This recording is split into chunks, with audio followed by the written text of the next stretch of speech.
where we pick some video. We all love those videos where it's a brand new wig, all the lace is intact, and it looks like a really super easy install. But how hard is it to install a wig once the lace has already been cut? Stay tuned because I'm going to take you step by step on how I installed this wig that already had the lace previously cut. You can see my tips on how I was able to get the seamless look. Also, stay tuned because at the end of this video, I will share with you some bonus tips on what you can look for when you are purchasing your wig so that you can get lace that will give you the most flawless install possible. My name is Monica with Monica Nicole Hair, and welcome back to my channel where we discuss all things beauty, fashion, and fun.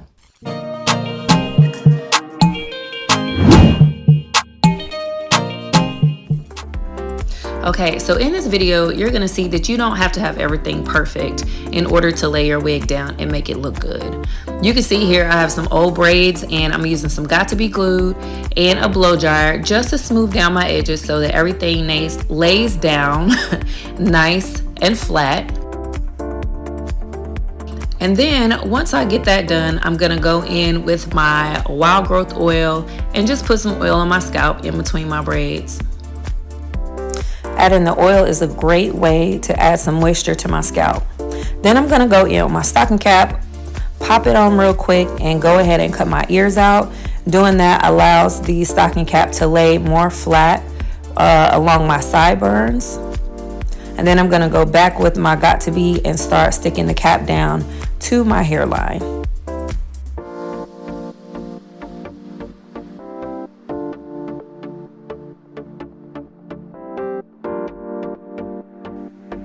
While I'm waiting for the got2b to completely dry, I'll go ahead and take a needle and thread and stitch my stocking cap along the back braid in the back of my hair. I also will take a little bit of foundation. I initially started using powder in the beginning of me trying to get the cap to blend to my skin, and it wasn't working as quickly as I wanted to, so you'll see I ran and grabbed some of my liquid foundation and just started blending that into my skin or into the cap. There is a little light spot, and I think that came from because what I actually put a cap on before this one and I ended up ripping a hole in it, so I had to switch it out. So that little light spot I feel like is probably from the first round of adhesive, or maybe some oil got right there. I'm not really sure. But one thing that I would stress over and over again to anybody who's trying to install a wig is that you do not have to do it perfectly. Like, everything does not have to be perfect and your wig install can still look good. I feel like sometimes people are easily defeated because maybe one little thing doesn't look exactly how they saw someone else do it. But at the end of the day, you can get a really nice install even if you have little glitches along the way, as you will see in this video, because I have no problem pointing those out to you guys.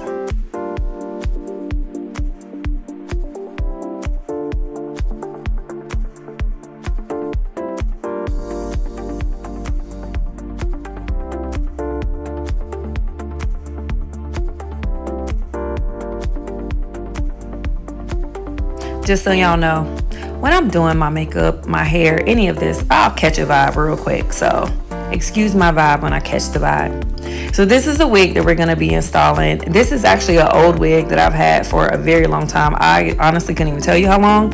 A few years. I've installed it multiple times. I've colored it multiple times.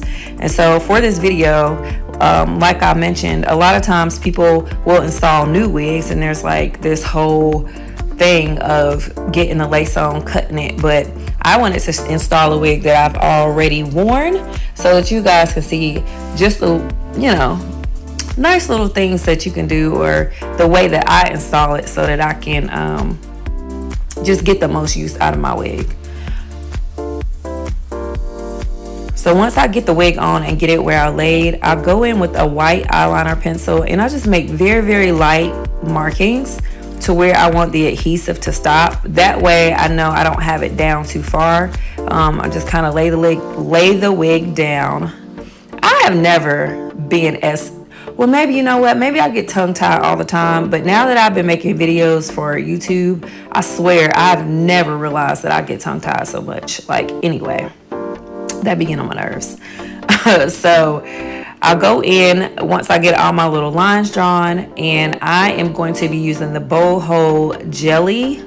And this is actually my first time using this product. I chose to use it because it is just something that you want to use if you just want to hold for a day. I usually use the Boho Active Adhesive if I'm going to install a wig, but like I said, I'm really just making this video for YouTube, so I was actually took this unit off after I finished install. And let me add also that this is, oh wait a minute, I caught a vibe. Sorry, I caught a vibe. No, I was waiting for the adhesive to dry, but this is not a glueless wig either. This is just a traditional lace front wig, which is why it has like all of this open space around my face. But we're going to use this Boho Jelly, and we're going to lay this unit down because that's what we're here for.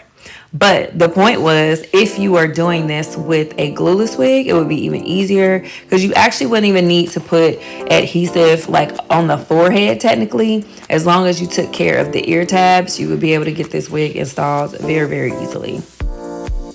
What I realized as I started to do this installation was that I only put like one layer of the lace jelly. And again, I'm not sure about the product because I got it and I hadn't used it, and so I was like, well, I'm gonna use it for this video.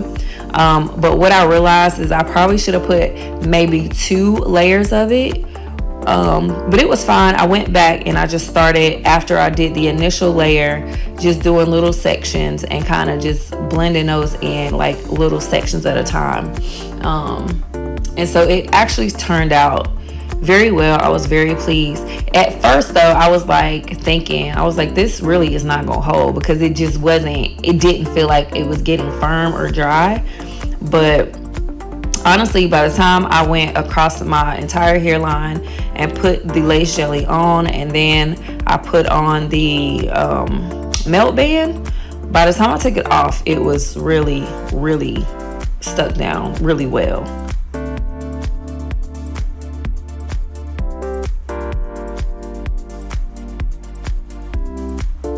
One thing that I do, you'll see me do here in just a second, I love to use the tip of the rat tail comb to put like adhesive in places where I can't really get to very well. Like if it's a tight little spot, I'll put a little bit of adhesive on the end of the comb and I'll run that like up under the wig. And even like if the wig is laid down perfectly, but there's like a little lip, I'll just take it and just dab it right along that little lip. So that's a nice way to really use your comb as a good tool to put the adhesive on if you can't really get to it. But once everything was done, I went ahead and I put on my melt band. And so I want to say I left the melt band on the entirety of the time it took for me to style it. And I'm only going to just flat iron this wig straight. So it might have been on, the melt band probably was on for all of maybe 20, no more than 30 minutes. No more than 30 minutes.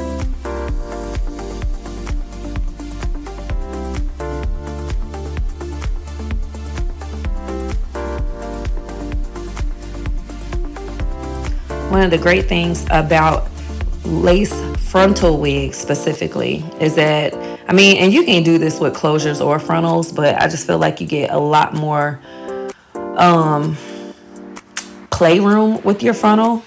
But I love the fact that you can move your part around, and you have so much versatility with your hairline. That's like one of the definite perks of that. And what I did was to go ahead and set my part in place. I used my 𝐒𝐚𝐯.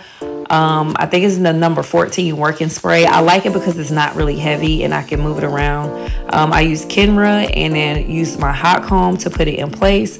And then I followed that with a 𝐒𝐚𝐯 Thermal Guard, which is the brand that I personally like to use to protect the hair from heat styling.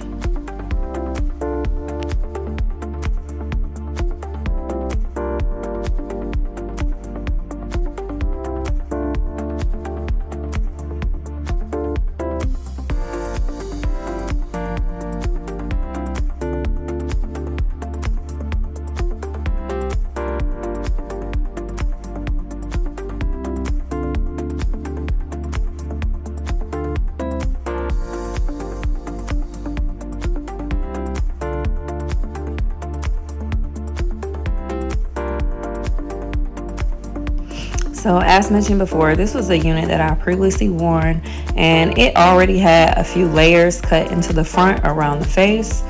So I just took my flat iron and just kind of moved it in the direction that I wanted the layers to fall to get the look that I ended up with.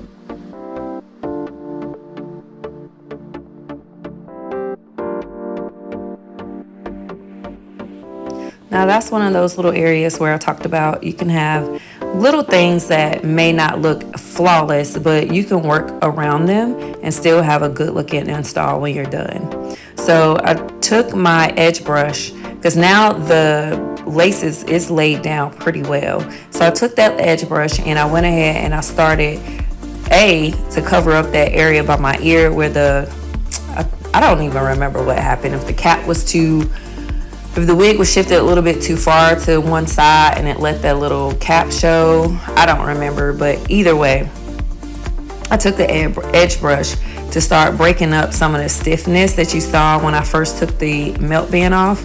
And I also used a little bit of makeup to help blend it to my skin. Because this actually is not HD lace. This is a transparent lace that I installed on this unit. So it was transparent, meaning that it's basically clear. And I did have to go in and add a little bit of color to help it blend to my skin. But covering up an area like what you see on my ear is really easy. You can just pull some hair over it. And then I use that edge brush to break up the stiffness that you see like when you mold the hair down, so that it looks more natural and like more, I don't even know the word to describe it, but just kind of more feathery around the edges instead of like real stiff and super like hard. I don't know. So it'll look more natural. That was my goal, to make it look as natural as possible. And then to do this, I avoid using like a foam or anything that's wet, because it can loosen up the adhesive really easily. So I use the Kenra spray again, spray it a little bit on my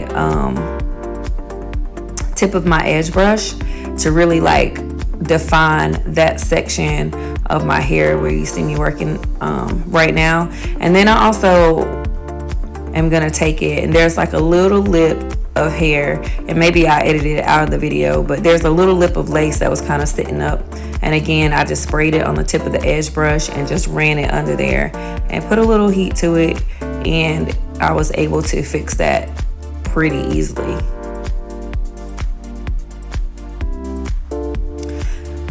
There are always fine little tweaks that you can do to get your wig to look and lay the way that you want it to. But this was the finished look after I installed this probably 2 or 3 year old unit for the I don't know how many time. But yeah, this was the finished look.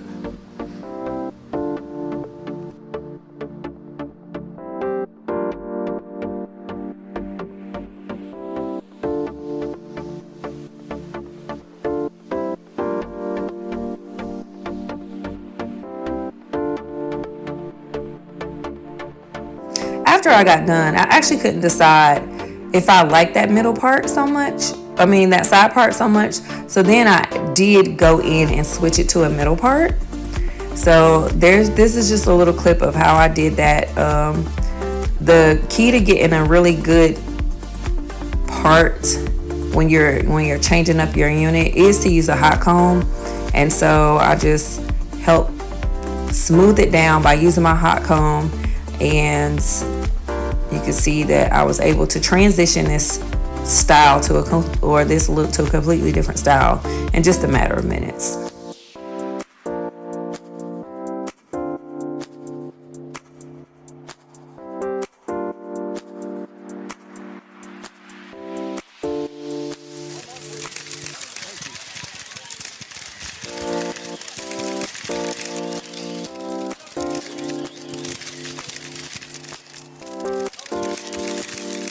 Okay, so here's the bonus. These are some things to consider when you're shopping for a wig in regards to the lace that you choose, because that will have an effect on how good your install looks once you're done putting the wig on. The first thing that you want to consider is what type of lace the wig company is offering with their wigs. For instance, is it HD lace? Is it Swiss lace? You will find that with your Swiss lace is a little bit thicker than your HD lace, which means it's a little bit more durable. On the other hand, you have HD lace, which is a little bit thinner and is going to be easier to install. However, I encourage you to think about actually how do you want to install the wig, because that can make a difference on which lace is right for you. For instance, if you want to do an installation like what you see here, where the lace is actually attached to my forehead, then HD lace would probably be your best option in regards to getting the most natural look possible. On the other hand, if you want to install behind your hairline, like you see in this video, then it would be ideal to use the Swiss lace, as it's A, more affordable, and B, it also again is more durable. So taking things like this into consideration when purchasing your wig will allow you to make the best decision possible. Another thing that I talk about very often in my videos is making sure that when you purchase lace, that you purchase lace that is the right color for your skin tone. Some brands offer options in regards to color, some do not. Regardless of what complexion you are, you want to always go with a lace that is your complexion or lighter. If you go with the darker lace, which is what you'll commonly find in your local beauty supply stores, you'll find the lace on those wigs are very, very hard to camouflage, because when lace is dark, it's almost impossible to make it lighter. If it's light, you can definitely add a lace tint or makeup to help the lace blend more to your skin tone. So choosing the perfect color is ideal, but again, if you cannot get a color that matches your skin tone exactly, go with a lighter tone and then tint it down once you receive your wig. The third thing to think about, specifically if you are doing a frontal wig, which is what I have here, and just for clarification, a frontal wig is going to have lace all the way across the front. So one thing that will help a frontal wig look a whole lot more natural is if you choose the right size lace. So for instance, frontal wigs usually come in a 13x4 or a 13x6 piece of lace. And then there are some other variations, for instance, a T-part, but we won't get into that. Maybe we'll save that for another video. But with your 13x4 versus your 13x6, the 13 inches represent the width across the front of your face or across the front of your forehead. The 4 or the 6 represents the depth of the lace as it goes back over your head. If you get a 13x4, which I think this wig actually is, you can definitely see I did not have a lot of room to go back with my part. You'll find with those wigs that the parting stops a lot closer to the hairline, which can sometimes make your wig not look as natural. I found that curving the part like I did in this video does help camouflage that a little bit, but ideally a 13x6 lace wig actually would be the best option in my opinion. And that's because it allows you to go for a really deep part. And obviously the deeper you can part your hair, the more natural it's gonna look. Those are my bonus tips on things to look for when you're purchasing lace, specifically if you're looking for a frontal wig. We hope very much that you enjoyed this video. If you've been struggling with your wig installations, please share in the comments what challenges you've been having.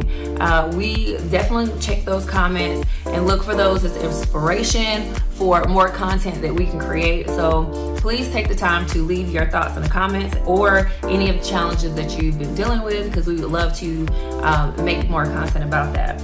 If you enjoyed this video, please like, share, comment, and subscribe, as your feedback and your engagement does help our channel grow, and we love to make content. So hopefully we'll hear from you in the comments. We thank you for your time, and we look forward to seeing you in our next video.